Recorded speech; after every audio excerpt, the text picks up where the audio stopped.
The story begins in Denmark, at Elsinore Castle, on a cold and uneasy night. Two guards, Francisco and Bernardo, are on watch. The atmosphere is tense, the kind of night where the air feels heavy and the shadows play tricks on the eyes. Bernardo replaces Francisco at his post, but before long, another guard, Marcellus, joins them, and with him comes Horatio, Prince Hamlet's close friend. Now, the guards aren't just standing there out of routine. They've been seeing something strange, something unsettling, a ghost. And not just any ghost. It looks exactly like the late King Hamlet, the former ruler of Denmark, who died not long ago. At first, Horatio is skeptical. He's a scholar, a man of reason, and he doesn't believe in ghost stories. But then the figure appears, armored from head to toe, looking exactly like the dead king. Horatio sees it with his own eyes. The ghost says nothing, but its presence is powerful, chilling, and undeniable. Before they can speak to it, the ghost vanishes again. Horatio, now convinced, realizes this is serious. If the spirit of the old king is walking the walls of Elsinore, then something is deeply wrong in Denmark. He decides they must tell Prince Hamlet immediately. The scene shifts to the court inside the castle, where we meet the new king, Claudius. He has married Queen Gertrude, Hamlet's mother, only weeks after King Hamlet's death. Claudius tries to strike a balance between grief and joy, acknowledging his brother's passing while also celebrating his new marriage. But Claudius has more on his plate. Norway, Denmark's neighbor, is becoming a problem. Young Fortinbras, the Prince of Norway, wants to reclaim lands his father lost to King Hamlet in a previous war. Claudius sends messengers to Norway's king to try to stop this brewing conflict. Meanwhile, Hamlet stands in the background, wearing black, still mourning his father. He feels completely isolated. Gertrude urges him to stop grieving, telling him that death is natural. Claudius also chides him, saying his grief is unmanly and that he should move on. But Hamlet feels betrayed, especially by his mother. Her quick marriage to Claudius disgusts him. To Hamlet, it feels like corruption has seeped into the very heart of his family. When everyone leaves, Hamlet pours out his feelings in a private soliloquy. He wishes that life could simply end, that God had not forbidden suicide, because the world feels rotten to him, an unweeded garden, as he puts it. He feels trapped, powerless, and deeply hurt by his mother's actions. At that moment, Horatio, Marcellus, and Bernardo enter to tell him about the ghost. Hamlet listens carefully. At first, he can barely believe it, but when Horatio insists, Hamlet is shaken. If his father's ghost is appearing, there must be a reason. He decides he must see it for himself that very night. Later, on the castle walls again, Hamlet waits with Horatio and the guards. Sure enough, the ghost appears. It beckons Hamlet to follow. Despite his friend's warnings that it might be dangerous, Hamlet goes after it. Now comes the revelation that sets the entire tragedy in motion. The ghost speaks. It truly is King Hamlet's spirit. He tells his son a horrifying secret. He did not die of natural causes as people believe. He was murdered. The murderer? Claudius. According to the ghost, Claudius crept into the king's garden while he slept and poured poison into his ear. The poison spread through his body, leaving him to die in agony. The ghost also laments that he died without the chance to confess his sins, his soul unprepared for death. He tells Hamlet that Claudius not only stole his life and his throne, but also seduced and married Gertrude. The ghost commands Hamlet, "Avenge this foul and most unnatural murder." But there's an important instruction too. He tells Hamlet not to harm his mother, Gertrude. Her conscience and heaven will judge her. Hamlet's task is Claudius alone. Shaken to his core, Hamlet swears he will remember nothing else but this duty. When he rejoins Horatio and the guards, he makes them swear never to tell anyone what they have seen that night. He also hints that he may begin to act strangely, to put on what he calls an antic disposition. This means he will pretend to be mad in order to hide his true intentions while he plots revenge. Act 1 closes with Hamlet fully committed to his father's command. He knows the truth now, and it has changed everything. Denmark is not what it seems. The new king is a murderer, and Hamlet's entire purpose becomes clear: to avenge his father no matter the cost. The story now shifts deeper into the schemes and suspicions at Elsinore Castle. The ghost's revelation has given Hamlet a terrible duty, but instead of acting immediately, he decides to cloak his intentions behind a mask of madness. By pretending to lose his mind, Hamlet hopes to confuse his enemies and buy time while he figures out how to strike. Meanwhile, Claudius is not at ease. Though he appears confident, something about Hamlet's strange behavior unsettles him. To keep control of the situation, Claudius sends 2 of Hamlet's old school friends, Rosencrantz and Guildenstern, to spy on him. The king and queen ask them to spend time with Hamlet, to draw him out, and to discover what is at the root of his madness. Rosencrantz and Guildenstern agree, but they are not acting out of friendship. This is politics, and they are now instruments of the king. At the same time, another subplot unfolds. Polonius, the king's advisor and father of Ophelia and Laertes, believes he has solved the mystery of Hamlet's madness. Polonius is certain that Hamlet is lovesick for Ophelia. Earlier, Polonius had ordered Ophelia to avoid Hamlet, fearing the prince was not serious about her. But now, when Ophelia describes an encounter where Hamlet appeared before her in a disheveled and desperate state, Polonius interprets this as proof that Hamlet has gone mad from frustrated love. Polonius rushes to Claudius with this theory. Always eager to appear clever, he confidently announces that the cause of Hamlet's madness is love for my daughter. To test this idea, Polonius suggests a plan. They will arrange for Hamlet to meet Ophelia while he and Claudius secretly watch. If Hamlet's behavior shows love-struck madness, then they will have their answer. Claudius agrees, but even he seems doubtful. He senses there is more to Hamlet's strange behavior than unrequited love. Not long after, Rosencrantz and Guildenstern arrive to meet Hamlet. They greet him warmly, pretending it's just a friendly visit. But Hamlet quickly sees through them. He is no fool. He realizes they were sent by the king and queen to spy on him. He confronts them directly, asking if they were summoned, and though they hesitate, they finally admit it. Hamlet's trust in friendship is shaken further. Everyone, it seems, is being used as a pawn in Claudius's court. In the middle of this tense atmosphere, traveling actors arrive at Elsinore. This is a turning point. Hamlet greets them with excitement, for theater has always fascinated him. He asks one of the actors to recite a speech about the fall of Troy and the grief of Queen Hecuba. The actor performs with such passion and emotion that Hamlet is deeply moved. He compares the actor's genuine expression of feeling to his own hesitation. Here is an actor crying for an imaginary queen, while Hamlet, with a murdered father and a real crime to avenge, still has not acted. This thought burns inside Hamlet. After the players leave, he launches into another soliloquy, his second major outpouring of self-criticism. He calls himself a coward, ashamed of his inaction. But then, in the middle of his frustration, a brilliant idea strikes him. He will use the actors as a weapon. Hamlet decides to have them perform a play that mirrors the murder of his father, the poisoning in the garden, just as the ghost described. He believes that if Claudius truly is guilty, the sight of the crime reenacted on stage will provoke him to reveal his conscience.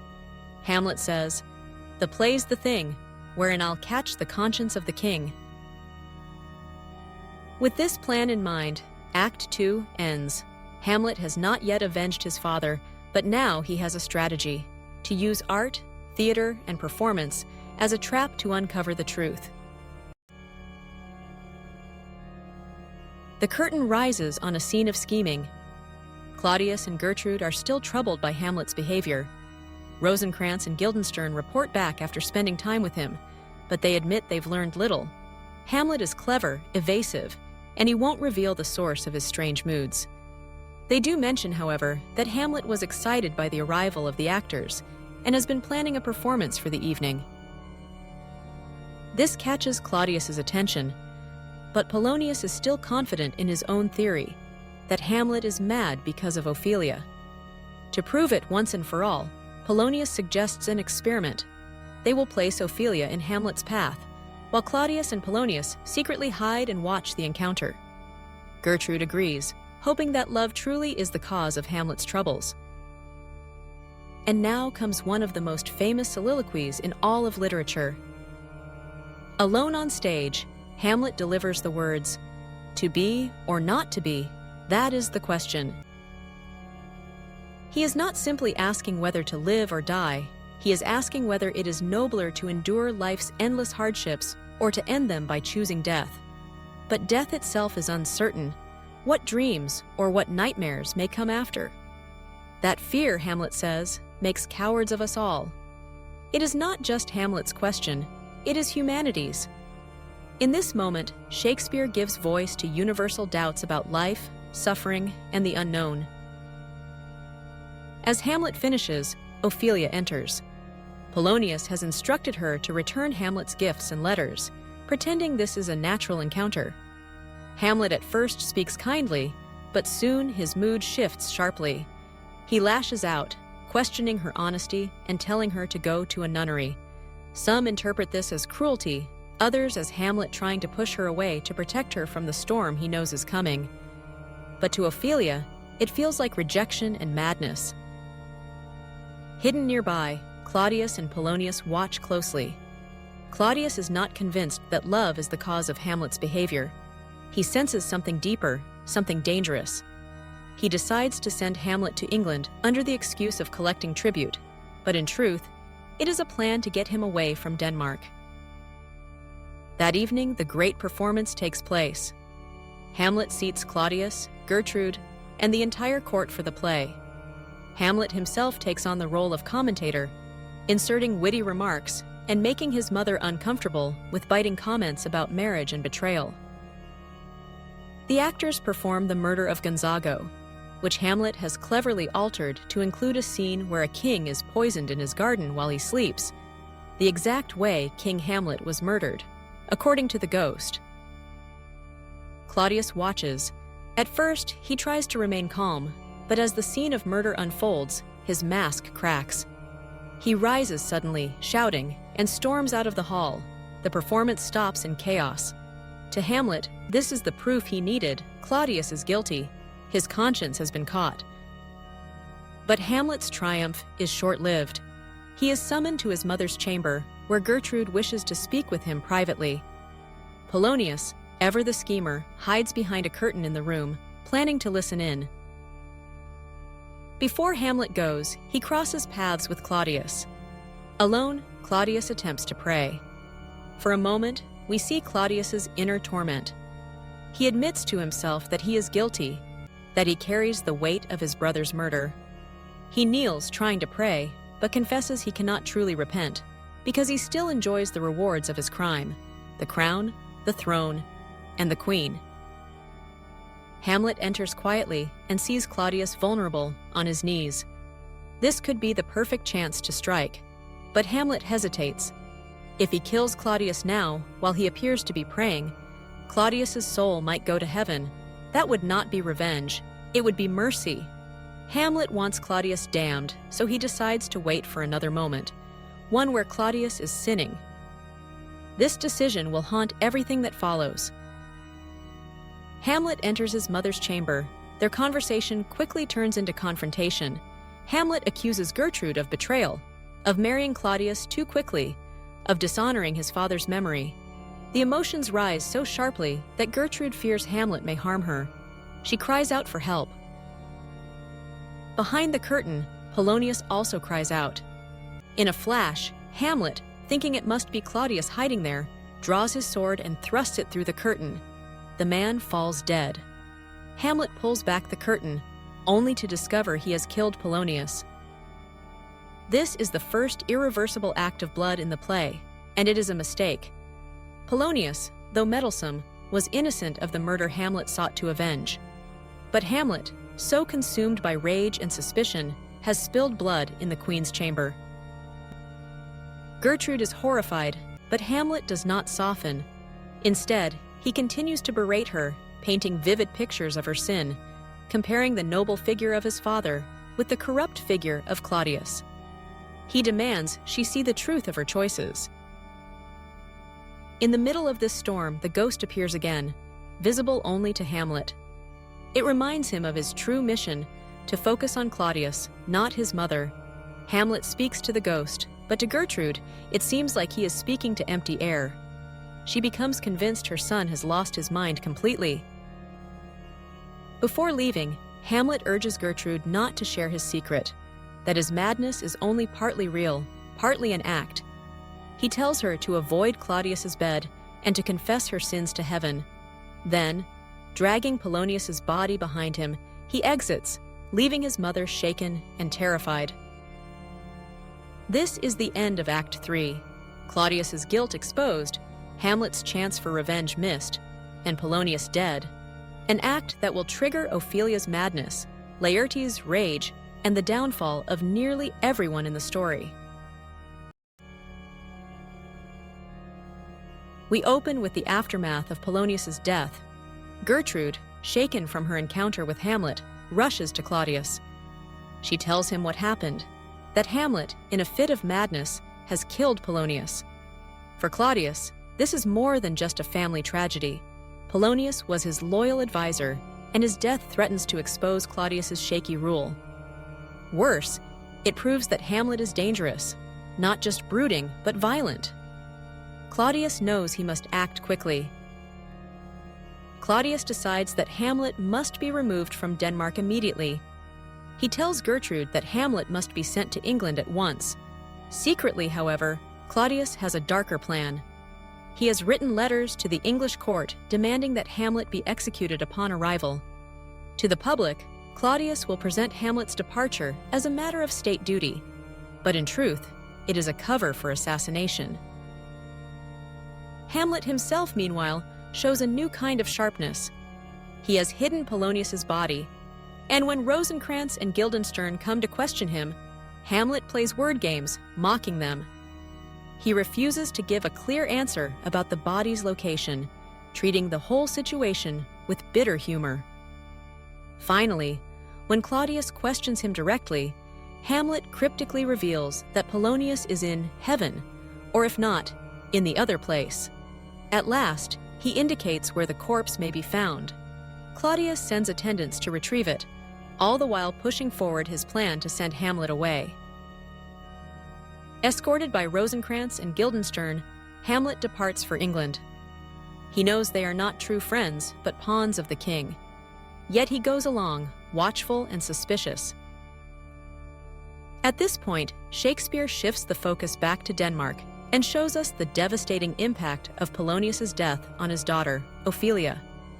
Already fragile, Ophelia is now broken. The death of her father, combined with Hamlet's harsh rejection of her, pushes her into madness. She wanders the court, singing fragmented songs about love, loss, and death.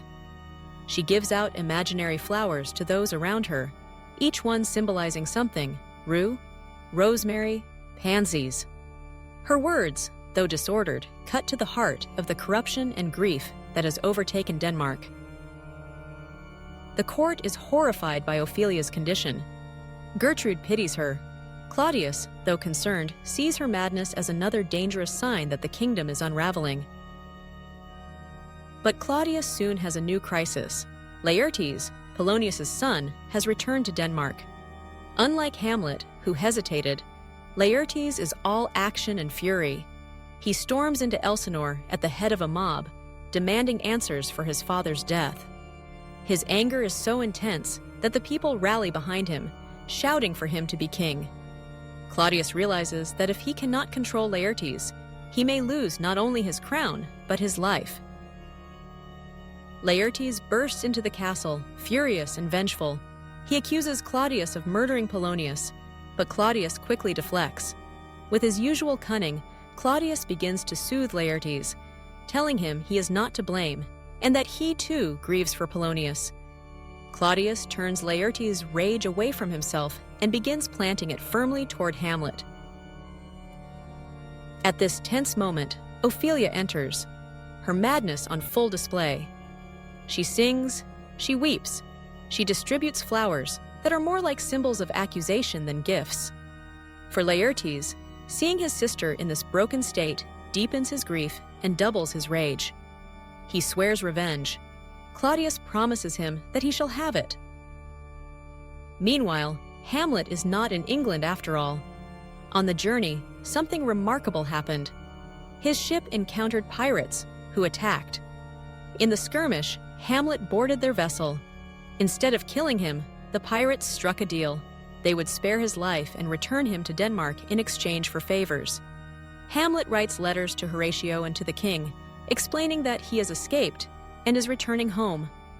Rosencrantz and Guildenstern, still carrying Claudius's sealed orders for Hamlet's execution, continue toward England, unaware of Hamlet's escape. When Claudius learns Hamlet is on his way back, he realizes time is short. Hamlet has killed Polonius, exposed Claudius's guilt in the play, and escaped death abroad. Claudius must destroy him before Hamlet strikes first. Claudius and Laertes plot together. Claudius manipulates Laertes, suggesting that Hamlet is entirely responsible for Ophelia's madness and Polonius's death. Laertes needs no convincing. He is ready for blood. They devise a plan. Hamlet will be challenged to a fencing duel with Laertes, but Laertes will secretly use a sharpened blade rather than a blunted one. Not only that, he will coat the tip with deadly poison. Even the smallest scratch will kill Hamlet. As a backup, Claudius adds a second layer of treachery. During the duel, he will prepare a cup of poisoned wine for Hamlet to drink, in case the blade does not do its work. Just as this conspiracy is sealed, tragedy deepens. Gertrude enters with heartbreaking news. Ophelia has drowned. Whether it was an accident or suicide is unclear, but her madness has led her to wander near a brook, where she fell among the flowers and sank beneath the water. The weight of her clothes dragged her down, and she never rose again. Laertes is devastated. His grief for his father now mingles with his grief for his sister, and his thirst for vengeance becomes uncontrollable. Claudius seizes this moment, keeping Laertes' fury focused on Hamlet. Act 4 ends with all the pieces in place for the final catastrophe. Hamlet is returning to Denmark, Laertes burns for revenge, Claudius has plotted murder, and Ophelia lies dead. The stage is set for the bloody conclusion. The final act opens in a graveyard. Two gravediggers, often called clowns in the play, are at work digging a grave while exchanging darkly humorous banter about death. Their conversation is a reminder of the inevitability of mortality. Whether rich or poor, king or beggar, all end up in the same earth.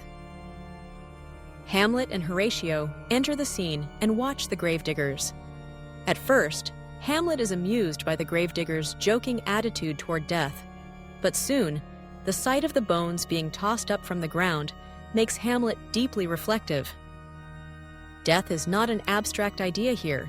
It is physical, unavoidable, and inescapable. One moment in particular stands out.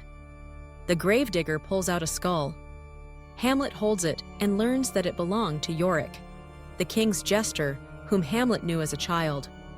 Holding the skull of someone he once loved and laughed with, Hamlet is overcome by the stark truth of mortality.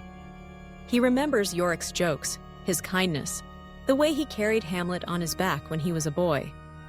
And now, all of that life is gone, reduced to bone. This is one of the most powerful moments in the play, often called the "Alas, poor Yorick" scene. It forces Hamlet, and us, to confront the reality that death levels all distinctions. No matter who you are, prince or peasant, life ends the same way. As Hamlet reflects, a funeral procession approaches.